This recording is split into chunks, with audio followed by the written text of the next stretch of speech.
اعوذ باللہ من الشیطان الرجیم، بسم اللہ الرحمن الرحیم۔ پیارے دوستو، آج ہم بات کریں گے حضرت شیس علیہ السلام کی۔ حضرت شیس علیہ السلام پر کتنی صحیفیں نازل ہوئی، ویڈیو میں آگے چل کر آپ کو بتائیں گے۔ پیارے دوستو، حابیل کے قتل ہونے پر حضرت آدم علیہ السلام کو بہت صدمہ پہنچا۔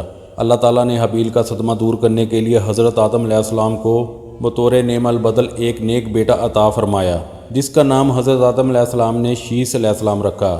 شیس کے معنی ہے اللہ کا عطا کردہ تحفہ۔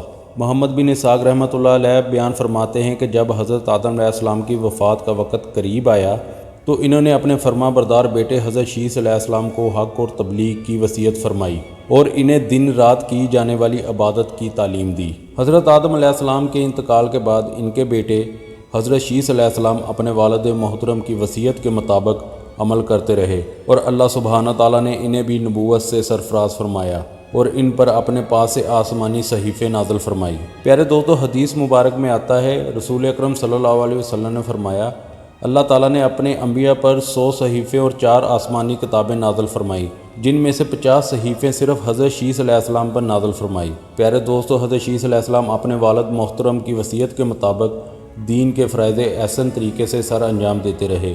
جب ان کی وصال کا وقت قریب آیا تو انہوں نے اپنے بیٹے یانس کے حق میں وصیت فرمائی۔